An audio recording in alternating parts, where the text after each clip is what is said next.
The world of professional wrestling has seen its fair share of controversial figures who pushed boundaries so far that they found themselves permanently exiled from the biggest stage in sports entertainment. These aren't just ordinary departures or contract disputes. These are individuals whose actions were so severe that World Wrestling Entertainment slammed the door shut and threw away the key, ensuring they would never step foot in a WWE ring again. Before we dive into these shocking stories, make sure you hit that subscribe button because you won't want to miss future content like this. The tales of these banned superstars reveal a darker side of the industry that few fans ever get to see, filled with scandal, criminal activity, and decisions that left the company with no choice but to enforce lifetime bans. Jimmy Snuka stands as one of the most tragic and controversial cases in wrestling history. The high-flying legend who revolutionized aerial moves in the ring saw his legacy completely destroyed decades after his retirement. In 1983, his girlfriend Nancy Argentino was found dead in a hotel room under suspicious circumstances. For years the case went cold, but in 2015 authorities reopened the investigation and charged Snuka with third-degree murder and involuntary manslaughter.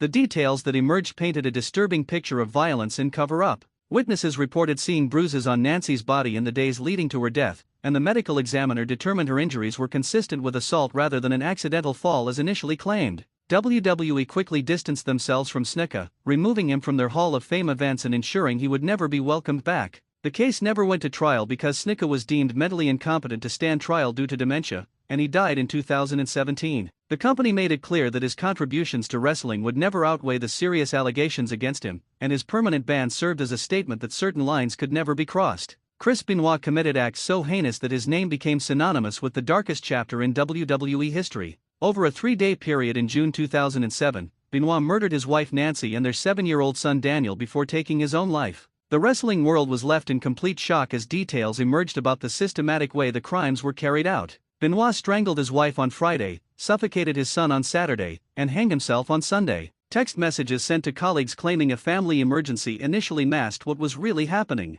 When authorities discovered the bodies, the wrestling industry was forced to confront uncomfortable questions about concussions, brain damage, and the physical toll of professional wrestling. Tests on Benoit's brain revealed severe chronic traumatic encephalopathy, with damage comparable to that of an 85-year-old Alzheimer's patient. WWE immediately began erasing Benoit from their history, removing merchandise, editing him out of video packages, and ensuring his matches would never be celebrated again. His lifetime ban is absolute and non-negotiable. The company refuses to induct him into the Hall of Fame despite his incredible in-ring accomplishments, and his name is rarely if ever mentioned on WWE programming. This serves as the most extreme example of a wrestler being completely blacklisted from the industry. Hulk Hogan's fall from grace shocked the wrestling world because of his status as arguably the biggest star in WWE history. The man who helped build WrestleMania into a global phenomenon found himself erased from company history after racist comments he made in a private conversation were leaked to the public in 2015. The audio recording captured Hogan using racial slurs while discussing his daughter's relationships, revealing prejudices that contradicted his public persona. WWE acted swiftly and decisively, terminating his contract, removing all merchandise from their shop, and deleting him from the Hall of Fame section of their website.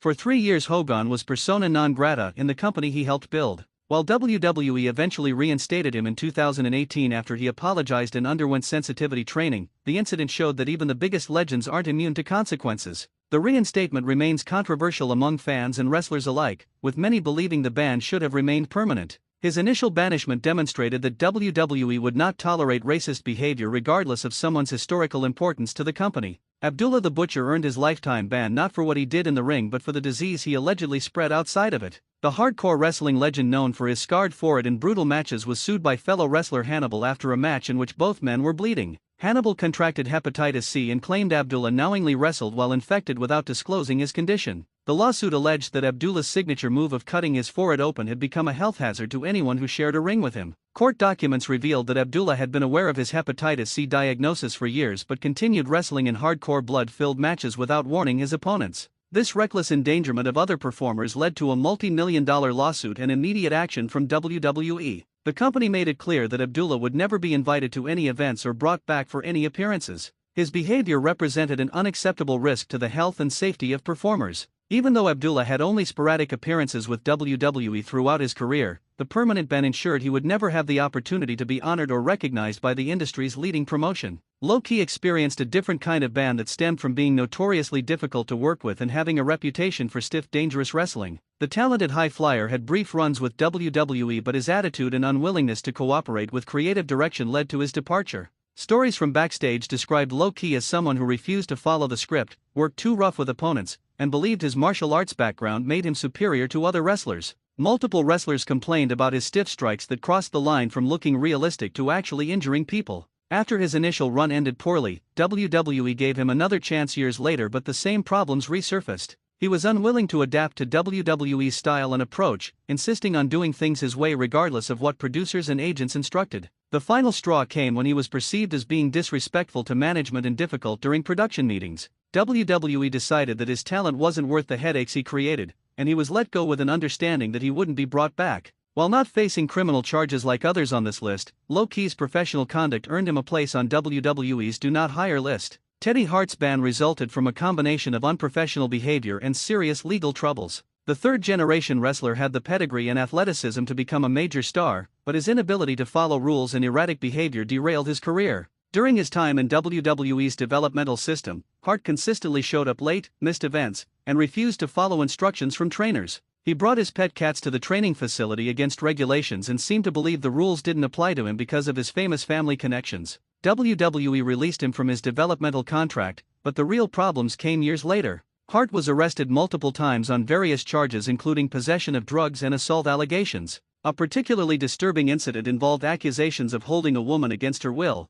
though charges were eventually dropped. His pattern of arrests, no-shows at independent events, and erratic social media behavior cemented his reputation as unreliable and potentially dangerous. WWE made the decision that Hart would never be given another opportunity with the company, no matter how talented he might be in the ring. New Jack built his career on being one of the most violent and unpredictable wrestlers in the business, but his actions ultimately led to a permanent ban from WWE. The hardcore legend was known for using real weapons and actually injuring opponents during matches. The most infamous incident occurred during a match with independent wrestler Gypsy Joe, where New Jack legitimately attacked the elderly wrestler with weapons, causing serious injuries. New Jack later admitted in interviews that he intended to hurt his opponent and showed no remorse for his actions. Another disturbing incident saw him stab a wrestler named William Jason with a knife during a match, causing real injuries that required hospitalization. New Jack claimed these were accidents or that the wrestlers deserved what happened to them for not cooperating during matches. His complete disregard for the safety of fellow performers and his willingness to cross the line from scripted violence to actual assault made him a liability. WWE had minimal interest in New Jack during his career, but after these incidents the company made it explicitly clear he would never be welcomed. His reputation as someone who couldn't be trusted in a wrestling ring meant no major promotion would take the risk of hiring him. New Jack passed away in 2021, never having worked for WWE and never receiving any acknowledgement from the company. Buck Zumhofe's ban came after one of the most disturbing criminal cases involving a professional wrestler. The journeyman wrestler who had brief appearances in various territories was convicted of criminal sexual conduct involving his own daughter. The abuse occurred over several years, and the details revealed during the trial were absolutely horrific. Zumhofe was sentenced to a lengthy prison term, serving time before being released on parole. Shockingly, he violated his parole conditions and was sent back to prison. The wrestling community largely turned its back on Zumhofe, with promoters refusing to book him and fellow wrestlers expressing disgust at his crimes. WWE never had significant dealings with Zumhofe, but the company maintains a strict policy against anyone convicted of crimes against children. His permanent ban was automatic and absolute. There is no path to redemption or reconciliation for someone with his criminal history. The case serves as a reminder that wrestling, like any industry, has had individuals whose actions were truly evil. Carlos Colon faced serious legal issues that impacted his standing with WWE despite his legendary status in Puerto Rican wrestling. The promoter and wrestler who built the World Wrestling Council was involved in a controversial incident that led to the death of wrestler Bruiser Brody. In 1988, Brody was stabbed to death in a locker room in Puerto Rico, and Jose Gonzalez, a wrestler who worked for Colon's promotion, was charged with the murder. Colon was present during the incident, and many in the wrestling community questioned his role and why he didn't do more to help Brody or ensure justice was served. Gonzalez was acquitted in a trial that many observers felt was questionable, and the case left a dark cloud over Puerto Rican wrestling. While Colon himself wasn't charged with a crime, the incident damaged his reputation internationally. WWE maintained a working relationship with Colon's promotion for years, but the circumstances surrounding Brody's death and the perception that justice was never served created tension. Eventually WWE distanced themselves from Colon, and he has not been recognized or honored by the company in recent years. The ban may not be as publicly discussed as others, but it represents WWE's decision to separate from someone connected to one of wrestling's most tragic unsolved mysteries. The stories of these banned wrestlers reveal that talent and legacy mean nothing when actions cross certain lines. WWE has shown a willingness to permanently exile performers who engage in criminal activity, endanger others, or bring disrepute to the industry. These aren't temporary suspensions or contract disputes that can be resolved with time. These are permanent decisions that reflect the company's values and their responsibility to maintain standards of conduct. The ban list serves as a warning to current and future wrestlers that the privilege of performing in WWE comes with expectations of behavior both inside and outside the ring. Some of these individuals were once celebrated stars who threw away their legacies through terrible choices. Others were always troubled individuals who never should have been given platforms in the first place. What unites them all is that they crossed lines that made their return impossible.